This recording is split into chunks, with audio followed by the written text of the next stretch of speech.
Welcome to Headlocks, Heels, and Havoc, the wildest mixed tag team in podcasting where the kayfabe drops and the chaos takes over. Let's ring the damn bell.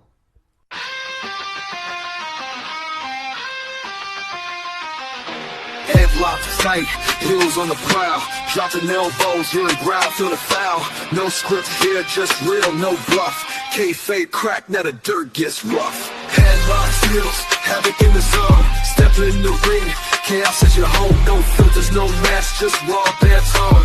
Wrestling unscripted, we on the throne. Title bells, mic checks, crowd going crazy. Drop truth bombs, leaving lines feeling hazy. Beyond the kayfabe, past the charade, where legends are born and stories get made. Headlocks popping, who's hitting the mat? Welcome to the havoc where the real talk's at. Tune in, step through, leave the fake at the door. Headlocks, heels, havoc, now hear the roar. Welcome to the show, ladies and gentlemen, boys and girls, children of all ages. I am one half of the greatest tag team in this podcasting game. It's me. It's that Legend. And with me, as always, is everybody's favorite uncle, Uncle Slam. What's up, family? And tonight on Headlocks, Heels, and Havoc, we welcome one of the most unique and unpredictable competitors in professional wrestling, the Mad Taylor Michael Zodiak, a veteran of the independent wrestling scene with decades of in-ring experience. Zodiak has made a name for himself through his bizarre Taylor-inspired persona, relentless intensity, and unforgettable presence in Appalachian Mountain Wrestling and other independent organizations. One of the premier promotions in the hills of Eastern Kentucky is Appalachian Mountain Wrestling. Whether he's measuring up his opponents or leaving chaos in his wake, Michael Zodiak is a performer unlike any other. And tonight we're pulling back the curtain and the man behind the madness. Welcome to the show, Mr. Zodiak. Gentlemen, how's it going? It's going. Pretty good. Yes, sir. It's a pleasure to have you here on the show. Like we were talking off camera, yes, I'm not going to lie. The first time I ever had the pleasure of watching you was a couple of weeks ago at Summer Bash. I have watched some stuff online, but as far as in person, you know, that was my first. And I'm going to be honest with you, Appalachian Mountain, that was my first show I got to see from them too. And y'all put on a show. Yeah, I was very impressed. Yes, that was one of our bigger shows right there. The production's always good, but that Lexington show, so that was kind of our end of season show that kind of wrapped a lot of stuff up. Now we'll do a few fair shows and then kick the next season off and whatnot in a few months. But yeah, that Lexington show was really good. There was a lot of planning that went into that. So, and you actually seen a short match out of me with me and Murphy because. Yep. I actually figured that match would go longer, but I think we did like maybe 8 minutes curtain to curtain. But it was I went back and watched it. It was just an intense 8 minutes. So yes, and that's the thing. You don't have to have a 30-minute barn burner to have a great match. No. You know, you wrestle for an hour, but it's like if I can get the same job done in 8 minutes and really sell tickets and make an impression. It's weird. Some of my shortest matches have been the ones that people remember the most and are like, man, that was awesome. I'm like, okay. Right. Yeah, if that's what you think, that's exactly it. Hey, you know, I don't know. I was just really, really taken back because I'll be honest with you. It felt like, I mean, we were talking off camera. It felt like the production level and everything was like house show WWE type production. That's kind of what they go for. And that's not a knock because, you know, it takes a lot to be able to put on a production that's anywhere near, you know, one of the upper echelon organizations like that and everything. And like my hat's off to you. Y'all do a great job. Kyle Maggard is the owner, correct? Yep. He's the owner. Just making sure. He does a lot of the legwork and stuff. And the production like that has just really picked up in the last 6 months or so because they're trying to get some good deals. They got some good deals in the works going, but they got to have the production. They've got this big Corbin show coming August 22nd. Yes. It's like Super Bowl of wrestling. This is going to be insane. The Lexington show was a good sellout. He started getting like the pyro stuff with everything and the stage setups. He's put a lot into this. And I've been with him. I was with him years ago too. And then when they really started kicking up and revamping the last few years, I was like, yeah, I'm in definitely, you know, because they've always been good to me. And it's just the way it's progressed over the last 2 years has been really wild. Like they're one of the best promotions, I would say, in the tri-state area. I agree 100%. I 100%. And there wasn't a. I'm sorry, Legend. My bad. No. Go ahead. I was No, no, just no. agreeing with I was just going to say, and there wasn't a bad seat in the house. Like anywhere you sat, whether it was ringside, whether the bleachers, man, you had a great view of the ring. You know what I'm saying? You definitely got your money's worth. I agree. It was just all around great production. So yeah, hats off to Appalachian Mountain Wrestling. Everybody, if you haven't gone out to a show, go out and see them. Like we always say, support that independent wrestling. It's, you know, these guys right here are they're you don't need the WWE guys. They're great and all and everything, but go support these guys, man. These guys are the ones that are, you know, running up and down them roads. Them WWE guys are getting, you know, catering and jets and limos and stuff. They do work. They do work. Don't get me wrong. It ain't like it was. It ain't like it was when they were working 300 days a year and everything else. But like, yeah, they go through it. There's a lot of pressure. They do. They do, and I don't want to take anything away from any of them that have gotten up there, but just for my money, you guys are where I'd rather spend my money all day long, all day, every day. What's cool too is like if you look at, so if you go back and you watch Summer Bash from last year and then watch Summer Bash from this year, you can see the growth and transition that they've made and how much production and the card and everything's gone up, which is funny too, because last Summer Bash, I wrestled Murphy on that one. And then I wrestled him this on this one too. So we came full circle. So, hey, yeah, and we had a heck of a match last year too.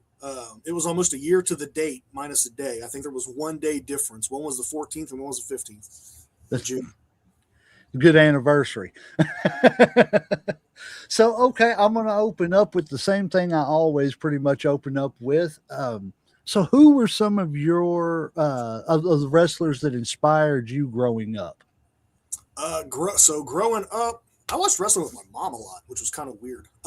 Like she was into it. She's this tiny little woman, but she liked like Hulk Hogan and like the big, larger than life guys. So we of course grew up watching old WWF stuff, you know. And then I eventually transitioned to WCW, you know. But I liked the characters. I liked the mainly the bad guys too, which was funny.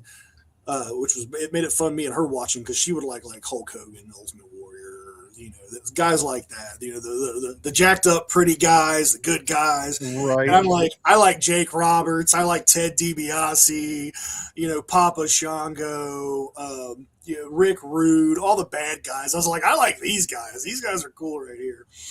And the guys that just had a presence to them, you know, Randy Savage. You know, especially Jake. And then as I watched more and more, you know, I came across like ECW, WCW. So then you got into like the Arn Andersons. You got into like Raven as, you know, stuff went along. The Great Muda, huge influence on a lot of my stuff, like up until recently. William Regal. So if you watch me work, all of my stuff right now is William Regal and Jake Roberts. Every bit of it is William Regal, Jake Roberts. Can't go wrong, you know.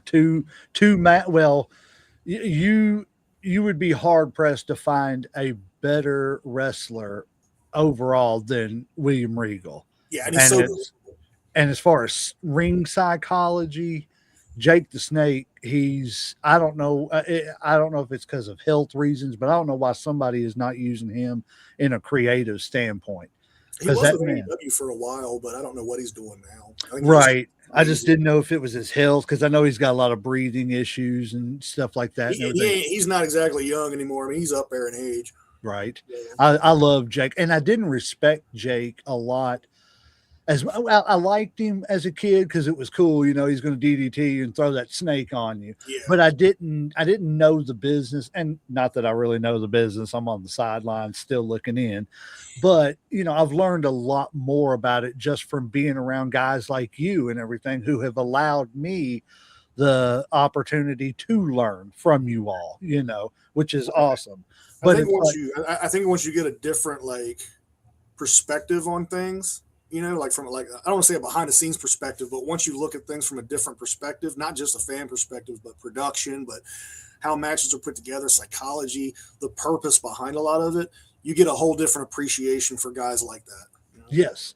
And how they would take so little and make it mean so much. Yes, because I honestly and truthfully, I try to think about it.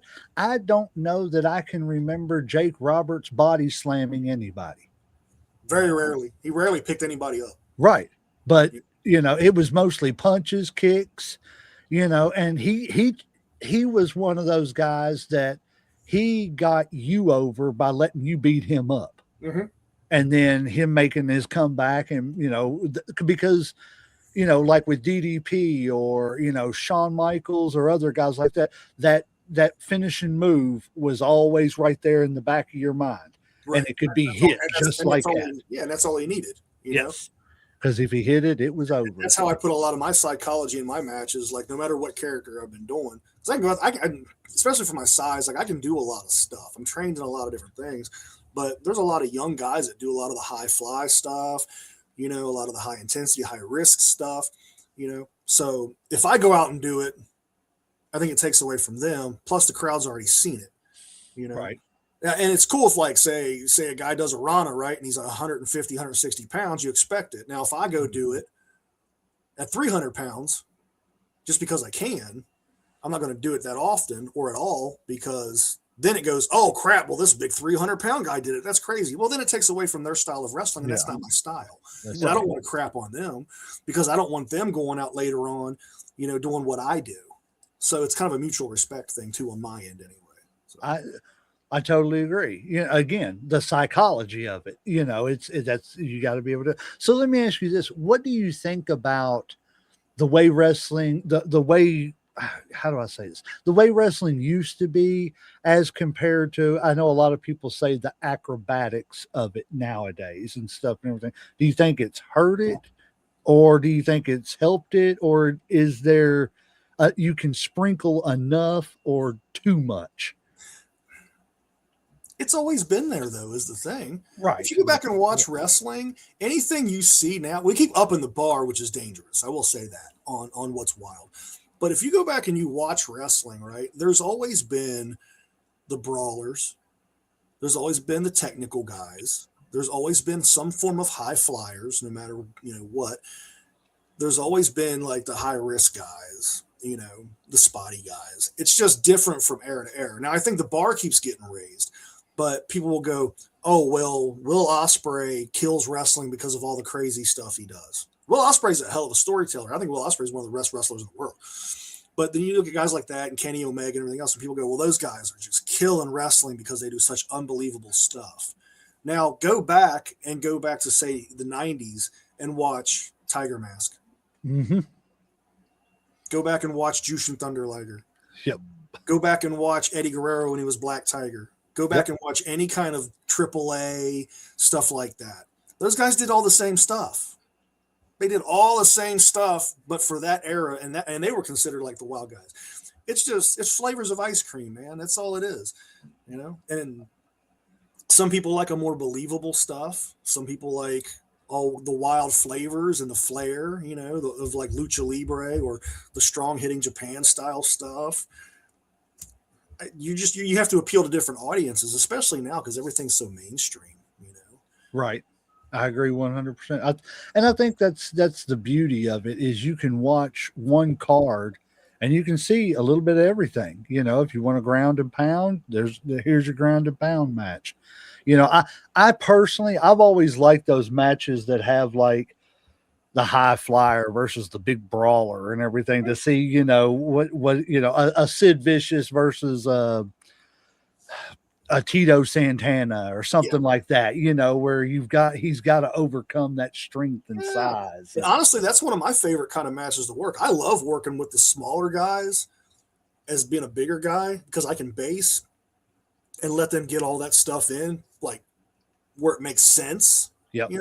I'm not going to let a 150-pound guy pick me up over his head and slam me or nothing, but like, I wrestled Lifeguard Ross one night, and I'm like, hit all your fancy stuff right off the rip, because we got a short match. Get that in. It'll make sense. Boom, DDT at the end.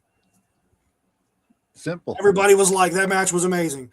But like, if I'd have went out there and hit him with the stuff, time and place. There's a time and place. Yep. Yeah. Completely. So when did you first decide to become a professional wrestler? And was it something you've always wanted to pursue, or was it just kind of, I think I'm going to give it a shot? Oh no, since I was a kid. I wanted to do this since I was a kid. 12 years old, watching stuff. Like my junior year of high school, me and my buddies got talking about it. And that was when like ECW had started getting popular, and you had to scramble in on channel 25 try to find it and all this. I was like, man, they didn't advertise this. And it was harder to get into then too, because you didn't have all the stuff online. You didn't have just schools everywhere and internet access to everything. So you had to hunt stuff down. Oh yeah.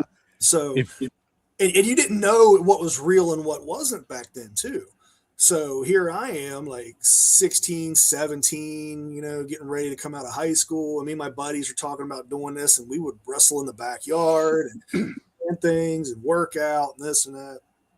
So like, I knew coming out of high school, I was like, I want to find out how to get into this. I was like, I want to go back. I want to go to school, keep continuing my schooling and stuff, see what I go from there. And I want to find out how to get into this. And honestly, I fell into getting into it by just happenstance, by freak luck.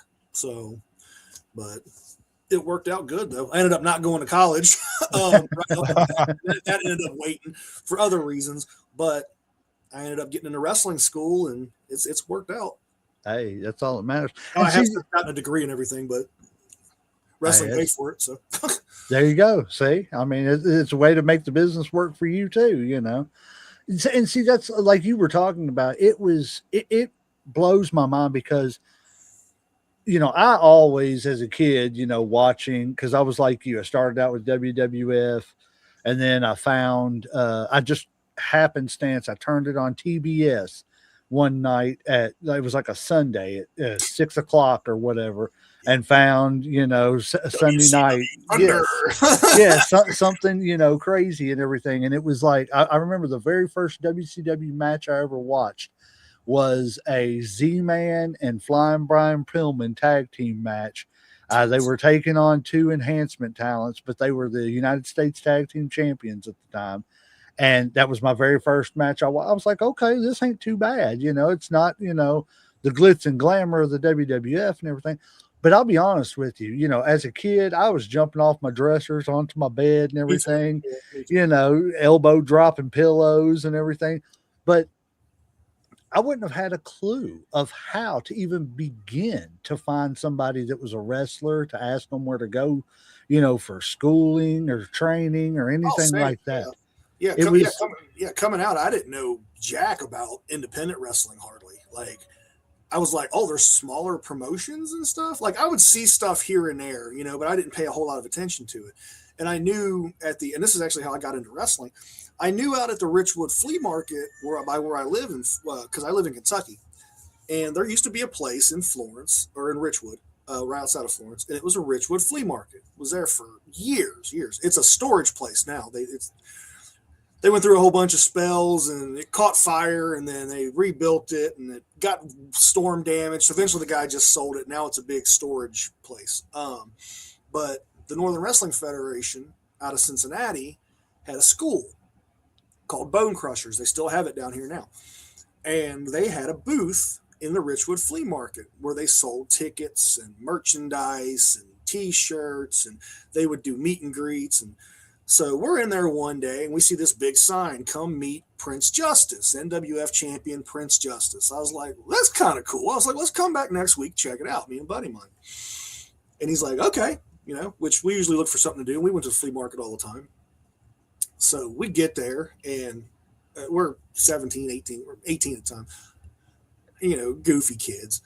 And we were a little rambunctious. Let's go heckle this guy. Just check it out, see what's going on. So we get there. Prince Justice, who later on went to become Abyss in TNA and Puerto Rico and everywhere. We didn't realize at the time we get there, and this guy's sitting there, and he's 6'5", 300 and some odd pounds, just massive, smiling. He's got this crown on his head because he's doing the whole Prince thing. I was like, I ain't messing with this dude. Right. I was like, I don't want to talk to him. Nicest guy. stands up and I'm 6'2", 300 pounds.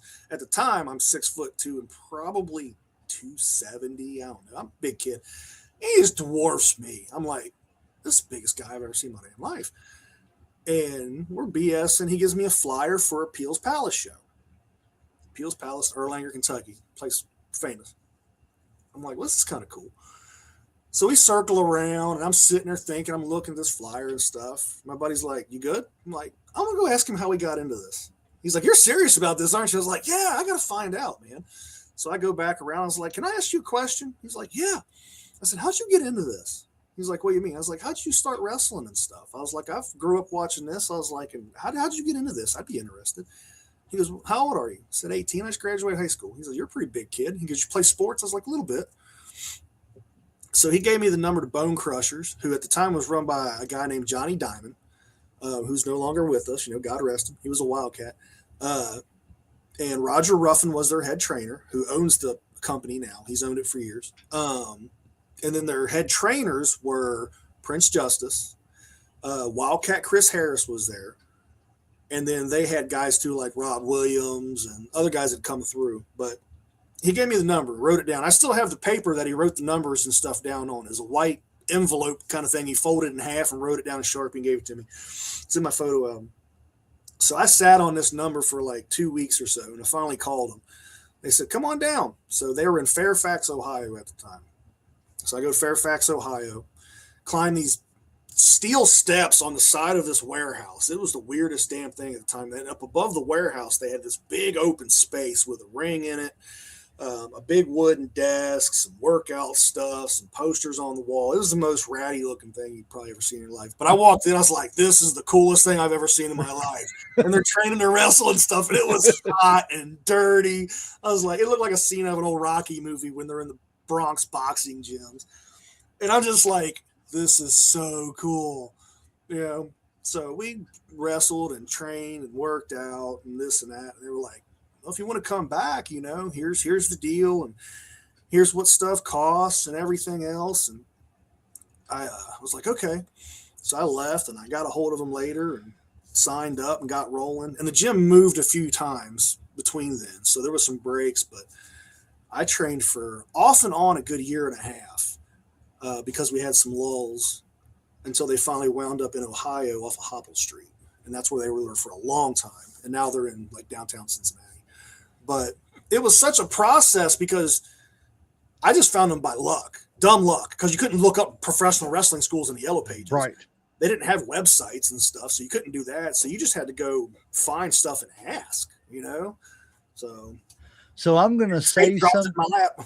Right. I was going to say, you started talking there and you started mentioning some cities and stuff. So I'm going to mention a city and see if you know where I'm talking about. Ludlow. Yep, the banks of Ludlow. Been there plenty of time. I used to live in Ludlow. You might know Brian Beach. I don't know. I lived there in the mid '80s, and you saw the flea market and everything that you were talking about. Man, all that Florence, NWF Erlanger was running in Ludlow for a while at a theater down there, but I don't think they're running anymore down there. But they did for a while. Okay. Yeah, you started naming off those cities. I was like, wow, I know exactly where he's talking about.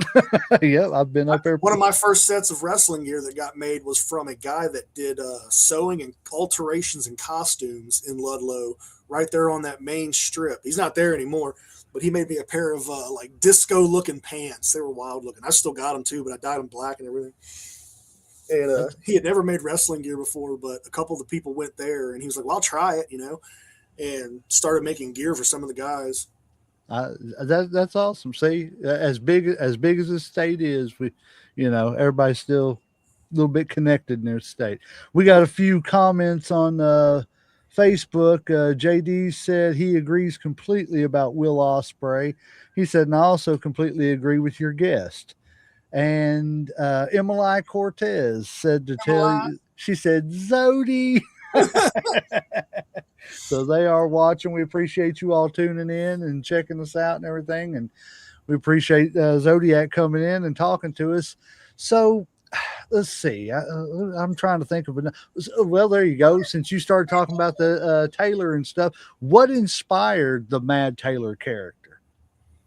I make wrestling gear. Honestly, like I sew. That's what I do for part of my living. Like I make wrestling gear and sew and costume stuff, and my family lineage goes back doing it. So the funny part is, I started doing this gimmick like 2 years ago. This is a fairly new persona in that, but it's taken off pretty good, and it's honestly just me amped up. Like this is how I am most of the time anyway. And I wrestled in a mask for 20 years, as the Zodiac and Zodiac the Mystic and 10 different iterations. There's so many different versions of it. And I lost the mask at an AMW show to a big guy named Misery and hung it up and started doing this just because I want to do something different. I felt like I'd put myself in a bit of a box and I'd done the same thing for so long. I was like, I just want to kind of be myself, but amped up. Still kind of a psycho bit of a character, but let's put a different twist on it. If Sweeney Todd or the Mad Hatter were a tailor, it'd be me, and it's done really well. But it ties everything together. I've made wrestling gear for 8 years, and I've always made my own stuff. My family's got a background in it. The whole Trowbridge, England thing is a legit deal because I've got family that dates back to them, which is a textile town, and that's what they did. So I was like, why not? Let's run with it. Well, they Is say this what you do for a living? Yeah, I make. That's what my shop is. Oh, okay. I got. I'm working on stuff for okay. Murphy Costigan's gear that I wrestled him in. I made that. 90% of the guys you see on AMW, I make all of their stuff. Guys on NWA, different places in TV, Japan. How did you get into that? Like, do you always just, I know you said your family kind of always, was part of it, but how did you start doing wrestling? You just fell into it, or was it just something that you necessity? Okay. Yeah, necessity. Was it hard to find other people to make gear? So you were like, man, I'll just make my own. So, especially for what I was doing for what I wanted, because getting gear now is fairly easy. Bless the internet, But before high spots and all that too, especially like you had to reach out to people, by phone, by catalog, things like that, or know people. And there was only a handful of people that really made gear. So you could go through K&H or go through like Bizarre Bazaar from Adrian Street down in Florida. Matt Stryker from HWA made gear for a while. So you just found people to make stuff. Yeah. But you just had to talk about it on the phone and send stuff and shoot ideas and this and that, mail logos or whatever. So I had a couple of like so-so experiences with getting gear made. Not bad, but just like not what I wanted. Yeah. And I was like, well, I could figure this out. I was like, I've made stuff before. So I tried to make a mask because I wrestled in a mask. Came out all right. And just trial and error. I just kept messing up. And then I got a hold of a guy named Mike Woody, who he's made masks for people all around the world. Notorious mask maker. He helped me out with some stuff, and then just over time, learning and messing up and getting on YouTube and figuring stuff out. The crappy part then was it was such a gate-kept thing. It's like trade secrets. People didn't want to show you how to make stuff because then you're messing with their money, or, they didn't want everybody and their brother doing it. Now there's so many gear makers, but there's only a handful of really good ones or really trustworthy ones, So that was basically how I got into it, just out of a need for myself. And then I started making other people's stuff, like I said, about 8 or 9 years ago. Just some local guys. They saw my stuff and was like, hey, would you mind making me something? I was like, yeah, I'll give it a try. Why not? Made Aaron Williams some stuff, made Ari Alexander some stuff, made a couple guys out of Tennessee some things, and just word spread. And I've always had a good reputation for being like a decent dude and, I'm not going to rob you. So yeah, just took off from there. Well, they say now I've got 3 pages full of orders that I got to do. So I was going to say, they say that, the best, gimmicks or whatever you want to call it is just an extension of yourself. So, there you go. That's awesome. That's that's crazy. Who would have ever, who would think that, well, I'm going to make me some outfits and everything, and they turned out good. So then next thing you know, people are like, hey, make me some. And you're like, yep. You know what? I'm gonna hang the mask up and I'm just going to be the Mad Tailor. I mean, And I thought about hanging the mask up for a while. Like I was going to do this 4 or 5 years ago. Not this, but like drop the mask because I just felt so boxed in, and I got talked out of it by a few people. And I was like, man, I got to pull the trigger on this. I got to do this. I was like, otherwise it's going to eat away at me. I was like, is it just the character getting over? Plus, there's other stuff I want to do, or what? And I did a few seminars with like EC3 and Ricky Morton and a number of guys down at NWA and all that. And they were like, brother, you can talk. Like, why are you wearing a mask and stuff? He's like, the character's great and all that, but you can talk. Your facial expressions are good. He's like, and I was doing 2 different characters. I was doing, which I still do all of them. I was doing the Zodiac gimmick in the mask, a big, creepy, scary monster, fire throwing, all that. And I was doing another character named Mikey Motor, who is a used car salesman that moonlights as a professional wrestler. And that got over really good. So, and I still do all of them. But when I did the seminar, I told them about this too. And then I did the promos for that, and I did the work for it, and I did some stuff without the mask. And they were like, why are you wearing a mask? I was like, I don't know, I've just always wore it. It's just been what I've done. And they were like, your facial expressions are good, probably from being in a mask so long you had to emote through the mask. You can talk, and you can work with pretty much anybody. He was like, you need to drop that. And he's like, just do you, man. He's like, you don't need it. Come up with something where you don't need that. So Aaron Stevens helped me out a lot with it. Number of guys in NWA, Carson Drake, just Nate, Evil Nate Hewitt, love Evil Nate. Tag partner right there. Them guys. And then Kyle, I ran it past Kyle and AMW, and he was like, if you want to do it, brother, let's run with it. He goes, I got the utmost faith in you. You know what you're doing. And best decision I made. Absolutely, I wish I would have done it sooner, but everything at its time, So. That's exactly it. So, what drew you to Appalachian Mountain? Was that the first place you were wrestling, or is that more recent? Where was the first company you wrestled for? No, so Northern Wrestling Federation was the first company I wrestled for. Okay. So Northern Wrestling Federation, I had my first matches and everything, was with them for years. That's who I trained with, everything. Who was your first match with? Sorry, don't mean to interrupt you. Oh, you're fine. Dirty Chris Hayes at Peel's Palace. Yep. Okay. So I saw my first independent wrestling show at Peel's Palace. I had my first wrestling match at Peel's Palace. Yeah.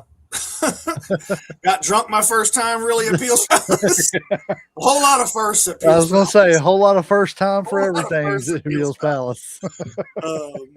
But yeah, and Dirty Chris was one of the ones that was a big influence on my training and thought process and psychology for matches too.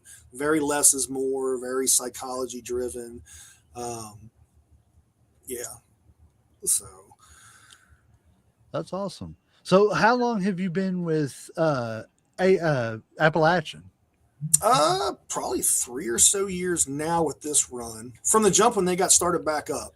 They ran for a while. They ran like years ago too. And I was with them off and on. But then I was trying to focus more on Southern wrestling because I was up in Indiana and Michigan and stuff like that a lot. But the scene up there at the time especially was a lot more like deathmatch stuff. Right.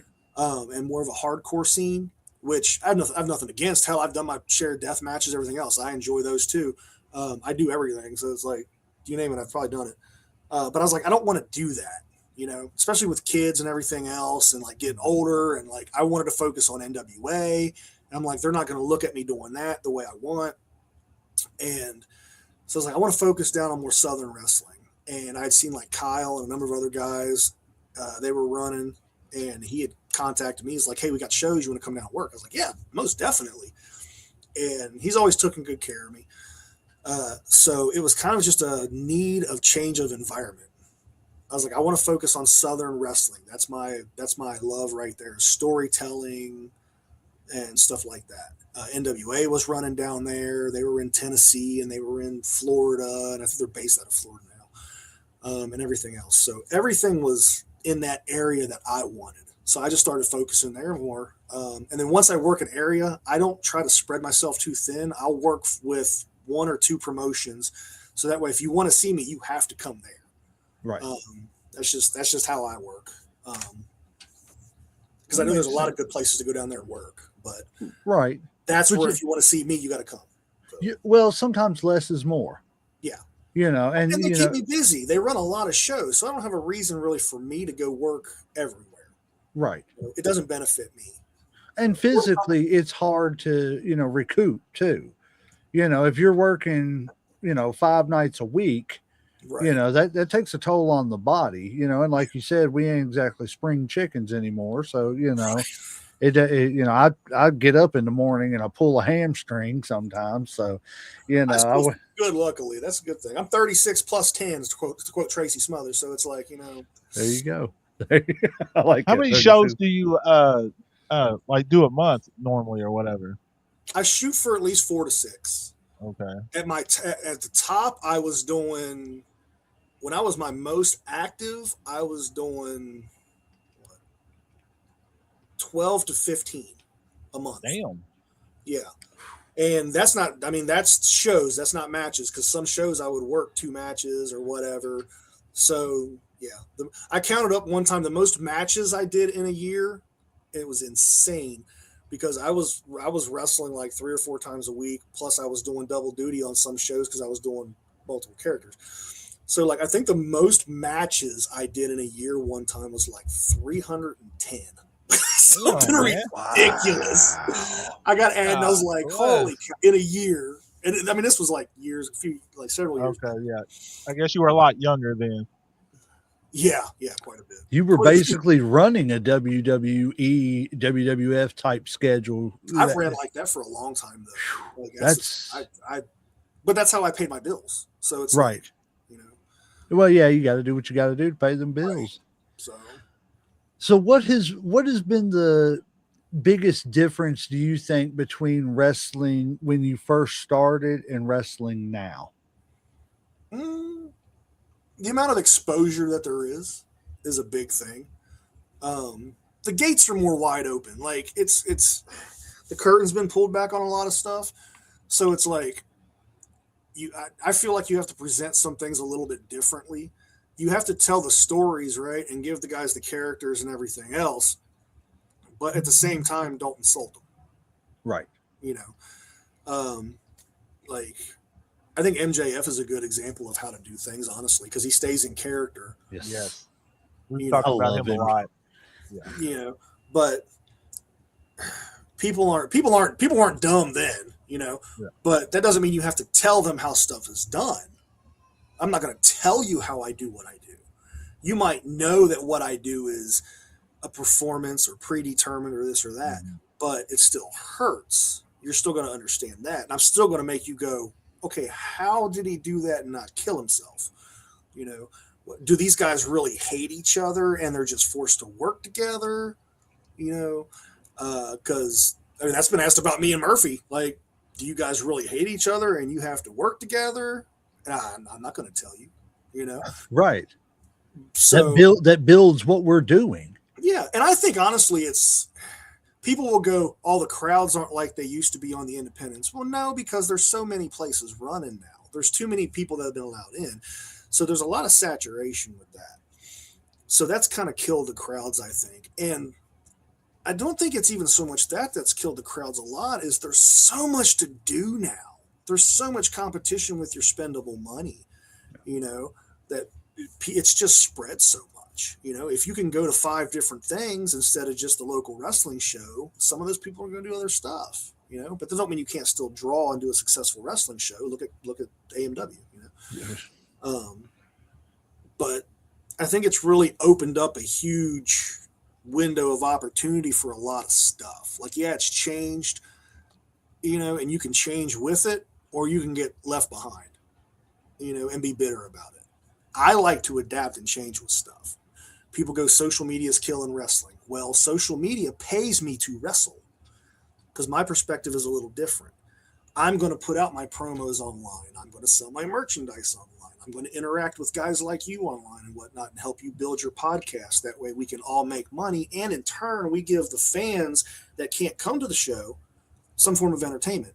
Right. And then when they can come to the show, they're going to, that's my take on it. And I agree. Like I'm an old school wrestling guy. I'm not. as far as a fan. I don't want to put myself out there like I'm anybody that's ever been in the actual business.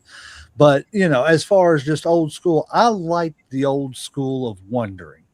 Mhm. I like that old school because even now, there's sometimes I'll be watching something and like you'll hear somebody say something to somebody, and it's like, man, that felt kind of personal, Mhm. but then you see them behind the scenes and they're just, yakking it up, patting each other on the back and everything. I miss whenever it was, is that really personal? Like you were talking about, I miss that and not getting that.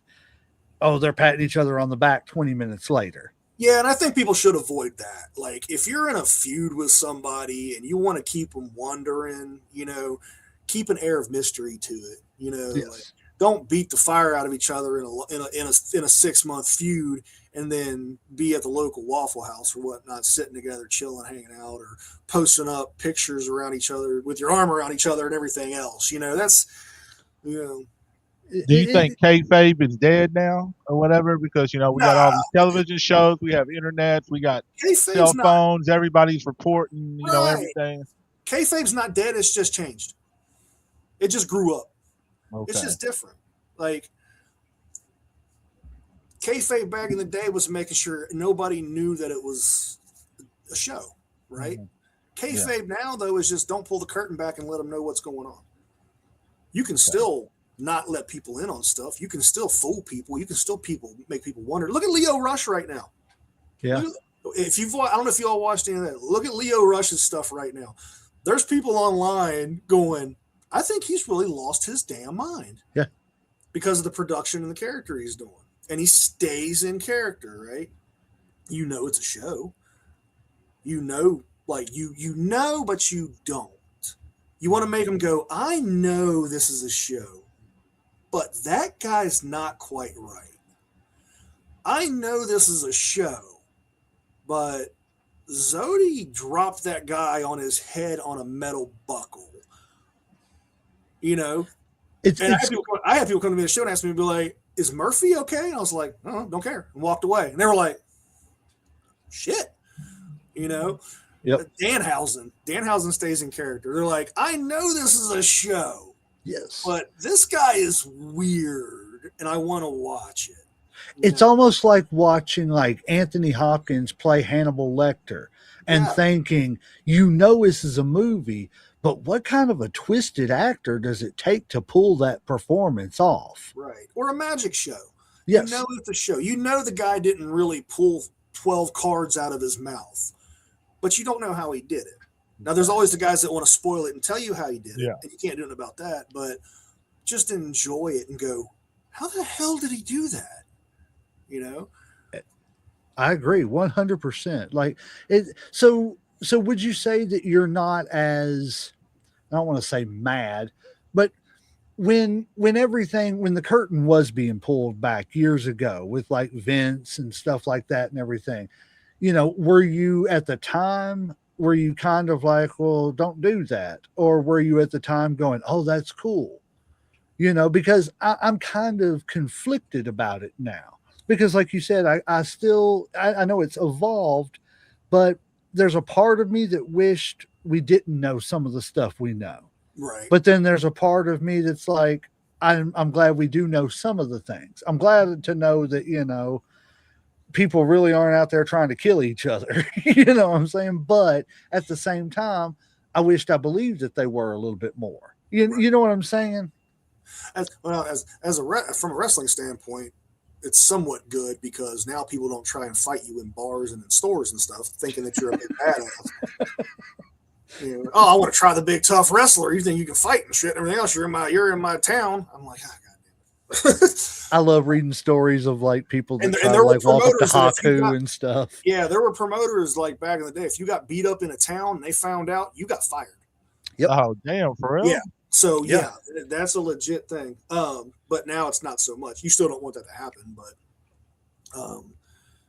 so I'm conflicted with that one a bit because I think Vince knew that with the internet and with the way things were changing, everything was going to come out anyway. So he just decided to pull the Band-Aid off and go, we make movies. We make live action, physical drama movies. It's rough, it's tough, it's on the fly. A lot of it's ad libbed. There are no commercial breaks, there are no cuts, there are no takes. And I think a majority of the people went, shit, that's impressive. We knew, you're telling us now. A majority of them went, that's actually kind of impressive. Thank you. That's kind of fucking cool. Pardon my language. That's kind of cool. Oh no, you're good. And and then there's that percentage that went, oh, this is a bunch of phony BS. We knew it. Ha ha, I knew it. But then the people over here that said that though got so outweighed by the people that were like, oh, crap. Okay, well at least you're being honest with us, and this is what's going on. Okay, we kind of knew it was unavoidable because the internet finds out everything, and I think he knew that. And with everything else going on, he decided to just say, I'm not going to stress this part no more. We can do so much more with media and production and TV and everything else if we just let people know this is a show. This is the greatest live action show you will ever see in your life, with some of the best athletes and performers and characters you will ever see in your life. There's nothing like it, and there's not, even a circus performer. There's nothing like it.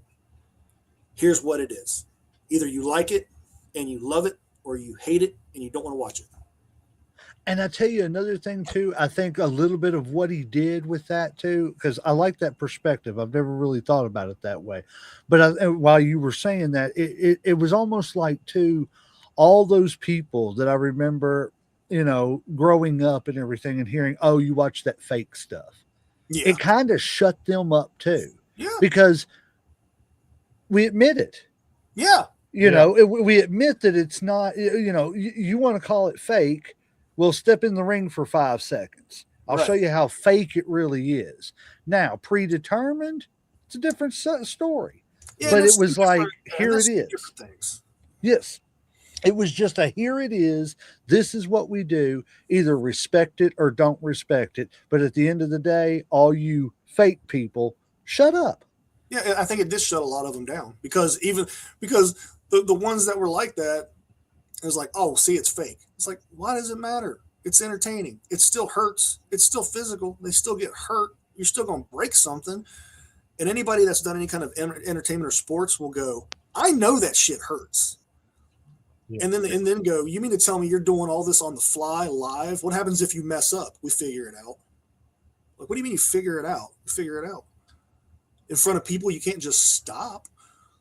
And then they did the shows where they would bring in normal people and let them try it out and be like, well, it can't be that difficult. That's a trampoline. It's this and that. And they hit that mat, or they get, a good shot, or they bump a few times and they can't walk the next day. They're like, this is a whole different level of stupid right here. Like, no, this takes a tough ass individual to do this on a consistent basis. It does. You have to be tough, stupid, or crazy. And see, that's the thing. Like, I mean, we've all, every one of us that has friends and brothers and stuff and everything, especially little brothers, all of us wrestling fans with little brothers have had wrestling matches in your living room or backyard or whatever.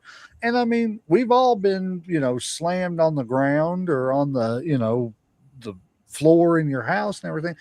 That'll knock the air out of you. That don't feel good. So, that's basically the same thing as a wrestling ring. Like you said, with the trampoline thing, I've watched them things be put together. And the first time I seen one broke down and what it was underneath it, I was like, that's crazy. I'm not going to sit there and fall on a bunch of 2x4s and, a bunch of wood and metal and everything just to, nope, not doing it. I'm glad I'm a fan at this point. I tell people all the time, me and my little brother used to wrestle all the time. We would fill out our own matches and champions and this, that, and the other. I mean, we had the most interchangeable federations ever because Sting was fighting the Ultimate Warrior and whoever you wanted to be that day. I told Adrian Alexander when we first met him, I said, I feel like I'm a pretty good worker, man, because, me and my brother we both got full use of our limbs, and neither one of us are paralyzed, and we're almost 50, so I figure I'm a pretty safe worker for no training. there's been a time or two when I accidentally actually sweet chinned him and begged him not to tell mom or. Oh man. So what do you think is the biggest challenge you faced in the wrestling industry? What do you mean? You Just want from anything, from just the business itself, training, just something that in the business that was just crept up and was more of a challenge than what you expected it to be. probably the so this is going to be a little more deep. Probably the balance between personal life and wrestling life. That's really difficult.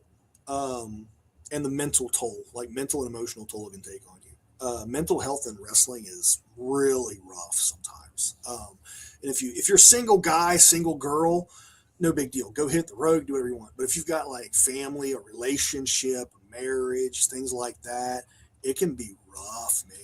Balancing that stuff, especially if you're gone a lot and really going to do this thing, you might be gone, half the week, 2 weeks. If you go overseas, a month, 2 months.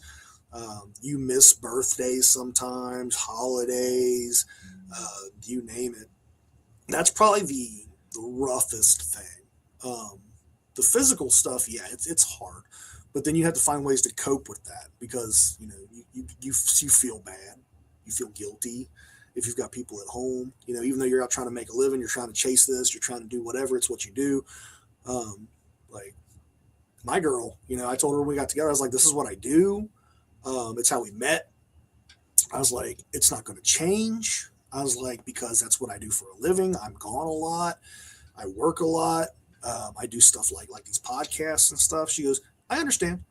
And it's not always easy, but we've been together for a while now, and it can be stressful. Like, especially you're leaving, kids are like, hey, do you really got to go work? When you going to be back? So that part can be really rough. I've seen a lot of relationships damaged because people don't know how to balance stuff. Mine included. I'm no innocent one in that one. I've done my share of stupid stuff and lost relationships and good ones because of it and stuff like that. Like that's part of it. That's part of anything. Like we're people, we're flawed. So it's Right. Well, and even just with a 9 to 5, that can be rough on a family. So I can't imagine, you not only because, some of you guys not only work, wrestling, you also work 9 to 5s. Yeah. So it's like, you, like you said, balancing the wrestling, and then, okay, I've got a family over here. I couldn't imagine. Yeah. I'm a single dad of one little girl, and it's, that gets tough sometimes. So it's like, I don't know. I couldn't imagine. Uncle Sam, was you about to say something? Sorry. Oh, go ahead, Zodi. No. Go, Slam. Hit it. You Oh, said no, I you're was all just quiet. agreeing. Oh no, I was just agreeing with Legend over there and stuff about trying to balance the struggle or whatever, like I said, because like I said, I just work a regular job and trying to find time like with my kids and my family and my girl, like let alone we met a lot of wrestlers that they're doing they're on the road, plus they have to have a regular job, plus they have a girlfriend or they have a fiance and family, and all that takes time, and there's only so many hours in a day, Right. so to figure out a way to give everybody like a little something. Yes. It was funny though because like the match where I lost my mask and stuff, my all the kids were there. Like kids and their mother from Illinois, everybody had come down for that week and whatnot, and it just so happened to line up. I was like, this one's an important one. I would definitely like y'all to come. So we made the whole kit and caboodle down, right? And I didn't tell them what all we were doing because we did some crazy stuff. So I caught hell for that one. I remember coming out and they were like, you didn't tell me you were doing tables and barbed wire and thumbtacks and all this crazy stuff. I was like, we kept it kind of low key. Like, And so I lost the mask. I did this speech afterwards, basically like all things come to an end, yada, yada, and I was just letting them know like this isn't the end of the run here. This is just the start of something new. So I go to see my kids and everybody, and they're like in tears. I was like, are you guys okay? And their mom looks at me and goes, they thought you were about to retire and were done wrestling. And they were tore up. because they thought you weren't going to be wrestling no more, and Daddy wasn't going to be a wrestler anymore, and they did not like it. That's I was crazy. like, oh no, Oh no, no. man. And I figured they would be like, "Oh, you're finally not going to be doing this." And nope, complete opposite. Because See, like it's like a superhero to them, you know. yeah. I was like, I will probably do this until the day I can't walk anymore. They were like, "Good." So, That was going to be my next question because I was going to be like, so like, what do your kids think about this? But obviously, they really enjoy it too, or you know, yeah, they like it. it's rough when you got to leave. You know, someone's like, "Oh, you got to go work." They don't say you got to go wrestle. Like it's wrestling, yeah, but it's I got to go to work. You know, and okay.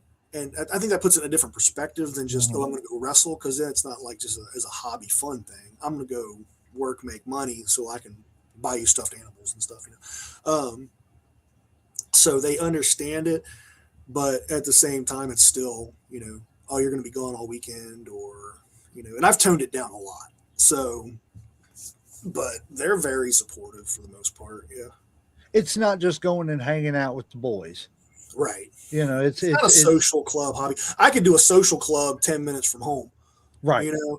Instead of driving 3, 4, 5, 10 hours somewhere. Totally. It's work. Yeah. Definitely. I have a very strict policy. I don't go anywhere unless I'm going to come home with money.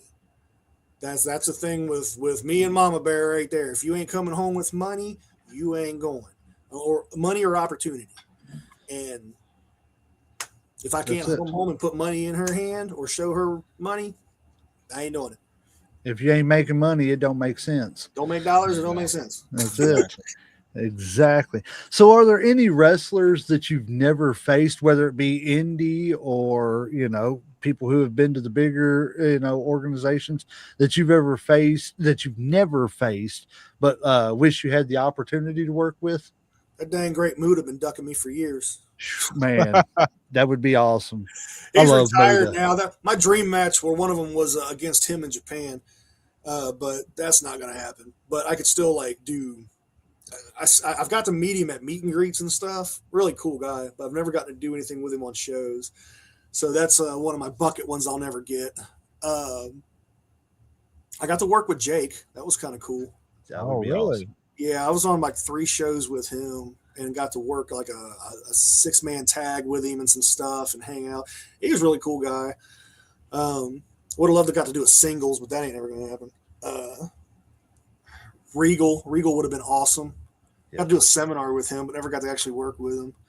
So there's a number of guys that I wish I would have got a chance to get and do stuff with. But see, Regal is one of those guys too that, like we were talking about earlier, that the older you get, the more you understand. When I was a kid, it was just some English dude that could roll around on the mat, and you didn't appreciate him as much. Right. Yeah. He could just twist some people up and everything. I didn't understand it, man. Watching all the little things he did. Yes. Now I know why I hated this guy so much, but still wanted to watch him. I still to this day will not call Umaga because of him. He's Umanga. And it's just because of William Regal. But his chain wrestling was off the charts. It was so believable. Watch his stuff from Japan. Yes. Well, his stuff from Japan with Fujiwara and Marufuji and all those guys. Holy cow. I tell you another great match too, and I've been promoting this match for probably half a year and a half the time we've had this show. And the match, I cannot remember. I think it was a Halloween Havoc, but it was him and Davey Boy Smith. I knew you were going to say that. Yeah. And it was just he would go for a snap mare and get Davey into a wrist lock, and the next thing you know, Davey had his arm behind him, and it was the same thing, but it was Davey was a powerhouse, right? But people don't understand, Davey Boy could wrestle. Yes. He was trained in the Heart Dungeon. Davey Boy could wrestle. Yes. He was very good. He was just a power guy, though. I think if Davey could have talked a little bit better on the mic, Davey would have been a world champion. That was his downfall was his mic skills and just personal demons. Right. And we try, I hate that any, of the great performers, known and lesser known, have ever had any problems like that and everything, because like we've said so many times, we were robbed of so many great Oh matches, yeah. because of personal demons and stuff, and it just sucks. There's a ton of them that Davy Boy was supposed to have and titles he was supposed to have, but that right Yeah. there got him. And some of them that he didn't even make the show because he was just Yep. messed up. Well, And that goes back to that. That goes back to that like wrestling life balance thing. Yeah. Guys try to cope with stuff, and they're on the road, and they do this, and then they try that, and then it turns into this, and next thing you know. Well, and it is, and it's crazy because we were talking about Davey and Regal and people like that and everything, and you go back to that early, not 2000s, early 90s WWE time when everybody was leaving and going to WCW.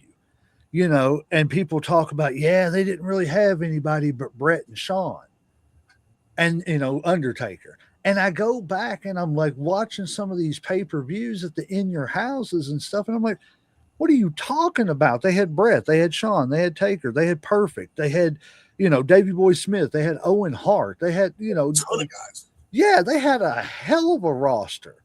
I'm sorry that people didn't understand wrestling as much back then. And didn't understand that, as much as I love Hulk Hogan, as much as I love, people like that and everything, man, go back and watch these matches, with we talk about it all the time. I would have loved to have seen like a little program for about a year or something where like Perfect and Hart and Shawn and Owen were just working off of each other and with each other and all passing around the world title and everything. Could you imagine some of those matches we would have gotten? Oh yeah, that would have been good. Yeah, it's just I always tell people if you're gonna like the business, really look into it. Don't just go off. Yes, look at the history. Learn the little nuances of what they're doing. Like, probably would never make a regular top 10 match, but I saw a match with Bret Hart and the 1-2-3 Kid. Yeah, that match is awesome. Yep. It's like one of the best matches I've seen. John Waltman's very underrated. Yes, he's got some amazing matches out there. Yes, and again, God forbid the demons and everything. But even in that era, people forget Razor Ramon was there. Scott Hall, that man. Go find the one from WCW. It was him and Eddie Guerrero. Yes, ridiculous match. It's just. There's so much about wrestling that if you really want to learn it, and it's there to be able to learn. Oh, yeah. You may not be able to get into it, the way you're into it, but you can always, even as a fan, you can continue to learn and figure out that Hogan was good and hulking up was great and exciting. But man, did you see that Mr. Perfect and Bret Hart match? Right. It's look at the stuff that was before the main event. There's a lot of people and a lot of talent. Like I've recently really started respecting Tito Santana and a lot of stuff that he did. That man. I don't want to say he got used because he had a great career, but like. I wished he would have been like an Intercontinental Champion and a tag team champion more than what he was. Right. He deserved it. Rick Martel. I think Rick Martel deserved a good Intercontinental Championship. I was just ready to say Rick Martel. I think Rick Martel was Intercontinental Champion for a minute, wasn't he? No. Yeah, see, I thought he was too, honestly. No, he was tag team champion, but he never won the Intercontinental Championship in the WWE. No. He was just on a podcast because he's starting to do meet and greet type stuff and conventions now and get out and do stuff. And it blew his mind that people would even want to see him and remember him. And he's been going to these conventions and people are like, oh yeah, the model Rick Martel was great. Yeah. And they bring up Tito Santana and Rick Martel and Strike Force and all this stuff. And they're like, you remember that? And he's like, yeah, you were amazing. So, but to me, that just shows how humble he is as a person. Because he's like, why would who was I? What do you mean? Who were you? You were the model Rick Martel. And that's his honest take on it. Like doing the stuff. He was like, I wasn't nobody. And they're like, are you kidding me? You were an AWA World Heavyweight Champion, one of the longest reigning AWA Heavyweight Champions. I always thought he would have been a great horseman. Yes, When they brought him in WCW, I was like, he's got to be a horseman. I Bring could. that model persona back and let him be a horseman, but they never ran with it. They didn't I call would have Roma. never thought that, but you got my mind going now, because yeah, he This is would the have been stuff I think perfect. about at night when I'm working the show. Right. Well, see, I do the same thing. I've played those 2K games and everything Yeah. for years, and like I build my own shows and stuff, universe and everything, and I'm constantly just making factions. Like, I've got like a rich person's faction. It's got like the $1 million man and JBL and, IRS and MJF, it's just different stuff like that. But I would have never in my life ever put Rick Martel in a horseman role, but he would have fit just fine, I Perfect. think. Especially taking like a Tully Blanchard type role. Yeah. Man, you got me you got my mind rolling now. Look, I'm playing Booker in my mind now. I'm all about character stuff. So like that's my whole thing. That's what if I do seminars and classes sometimes and teach places, and that's my whole thing is character work and little intricacies and stuff. I don't do drills. I don't do any of that because like that you should be learning that at school. But we Right. do all 3 hours of character work and promos and psychology, and most of the guys love it. So this is what I do when I'm sitting here sewing or if I'm working on something. I put on a podcast and I just think of random situations. That's it. The best creative ideas coming from just solitude and thinking. So Pretty much. yeah, it really does, just trust yourself, trust your instincts.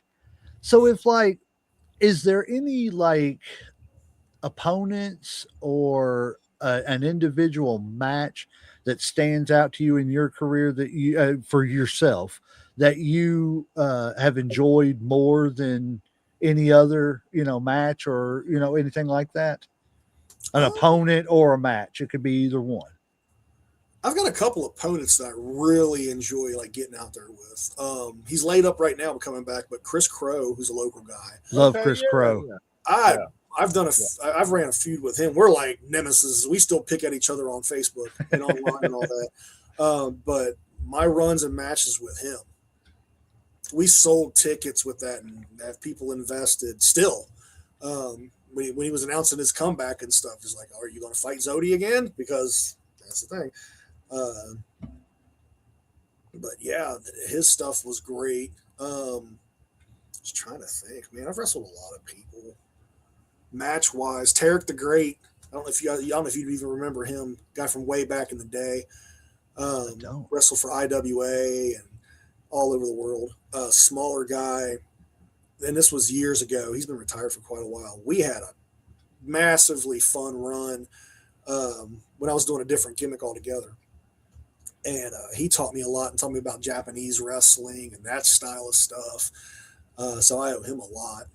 Tracy Smothers, my stuff with Tracy was always a blast. I've heard that a lot about Tracy Smothers. Tracy's the most giving guy ever. He was so good, just ridiculously good. Yeah, that's what Me and we. Tracy got there for 45 minutes and work and never even touch each other. It was insane, and people That's go crazy. ready to climb in the ring, and just nuts. Um, but yeah, and there's a lot of good talent. Chance Profit, I've had some fun stuff with Chance Profit. Man, I've got to wrestle a lot of people. I'm trying to think of feuds recently that have been good. I wrestled Anthony Katina not long ago, and we had a really good match. That guy's full go a lot of times, man. He's intense. But I really enjoy. I want to get back in there with him. He's a good test too. Like if you want to test your go and test your gas tank, yeah, brother, right there will test your gas tank. And a lot of the AMW guys that I've worked with, Carson Drake, I would like to do more with him. Lord Crew, I've had some bangers with Lord Crew. Aaron Williams, I've had some of my best matches ever with Aaron Williams. His matches got me in the Ted Petty Invitational Tournament 2 years in a row, which was really fire. And then I got to go on those and work with like Calvin Tankman, Eddie Kingston, Homicide. So, Well, we just had an appearance in the comments by somebody you just mentioned. Mr. Chris Crow said wrestling soulmates is how people would describe me and Zodi. That is great. We appreciate you being here, Chris Crow. The Vegeta to my Goku. There you go. I love There it. you go. I love it. Why does he keep kicking me? Maybe we just need to send Chris an invite and let you two go at it in a promo right here. This man has kicked me in the junk more times than anybody on the face of the planet. Terms of endearment. Yeah, it's a running joke. Anytime somebody else does it, I say they Chris Crowed me. That's where it went. There you go. There you go. I'll tell you what though, go find some of our matches on there from EWA, from Elite, and then the ones from Appalachian Mountain Wrestling too, because he was there. I wrestled him under both personas, I think, under a couple different personas. Every match was a banger. We will definitely have to. I was so happy to see him come back to EWA. I wouldn't go that their far. last event. Their last event. It was so good. Yeah, to that's see what I him was gonna say. come He back. popped out the end, didn't he? Yep. Or I close mean, to that. I'll be honest. He's one, and I love everybody at EWA. Don't get me wrong. I'm not putting anybody's He's an asset. up on a. He really is. Yes, As Chris much as we Crow beat the is. hell out of each other, he's an asset. He is a great young talent in the business. Takes care And of I himself. mean, Works there. He's always got good quality gear. He always looks good. You know what I'm saying? Yes, I mean he really does, and and I'm going to put her on the spot here. We love you, Vipers. Our former co-host, she kind of had a little eye for Chris Crow too. She noticed his, we'll call it talent. So she's got a thing for toxic men. There, you got it. I wonder who makes his gear, huh? Right. Grown, I don't know. So looking back, is there anything you would have done different in your career, or are you pretty happy with the way everything has turned out? Happy but unsatisfied. Okay, If that makes sense. it does. I would have, if I could change. So this is going to sound somewhat selfish, but I don't mean it this way. If I could change probably one thing, I wouldn't be. I don't want to say I wouldn't be as helpful, but I would travel more and do more of the things that I wanted for myself, as opposed to always making sure everybody else was good. That was one of my downfalls on that. I always made sure everybody else was good, and I still do it. I'm a people pleaser. I'm an Aquarius. That's what we do. I like to build guys and make guys, or girls, whatever, and I'm good at it. That's my job. I'm good at it. I get guys ready for main event type stuff. I'm like a Jake Roberts, and I'm good at it. I will pat myself on the back and say I'm good at that, and I can work with anybody.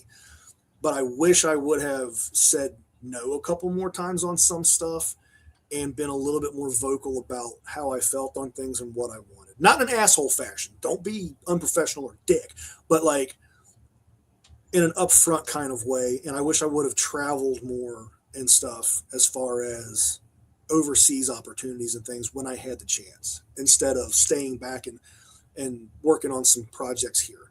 Because twofold, I think, one, it would have made me feel better and helped me, and it would have advanced me as a performer, so that when I did come back, I could help those people more. I would have been more of an asset to them. And it would have checked stuff I wanted to do by now off of my box. There's nothing wrong with being a good hand and a people pleaser to an extent, but you also have to know when to say no and when to put yourself first. Right. And I'm very bad for that. I'm horrible. You can ask Chris. I am horrible for it. Like, You can be a good company man, but you can also look out for yourself too. yeah, be a good person, be a good company man, but don't be a doormat. That's exactly it. Exactly. Stand up for what you deserve. Yeah. Especially whenever you've done your job. Yeah. They always say work in silence and this and that and yada, yada, yada. A good soldier. But then they also say closed mouths don't get fed. That's exactly it. It's very true. But do it in a professional way. Right. And you look at some of the guys who have made the biggest, Hulk Hogan didn't get to the point of being able to say, don't work for me, brother, without, speaking up every now and then. Right. And saying don't work for me, brother. Yeah. People dump on Punk sometimes. They're like, oh, he's difficult to work with. No, he just knows when to say no and when he doesn't want to do something and when it doesn't work for him. And that's okay. And He's why also does somebody have to do something if they don't want to? he's also helped a lot of people. That's know? it. He went through a very bad burnout trying to be the company guy. Mhm. You know, I think And that led to the pipe bomb and it did. just, just the stress of it. Duke can be a real asshole. Don't get me wrong. I mean, I was on shows with him in IWA and that before he got signed and that. And I watched him come up. Like I've been in the ring with him. Like it's like, but he's also a perfectionist. He's very passionate about what he does. He's got a bit of an ego and a chip on his shoulder because he wants to be the best.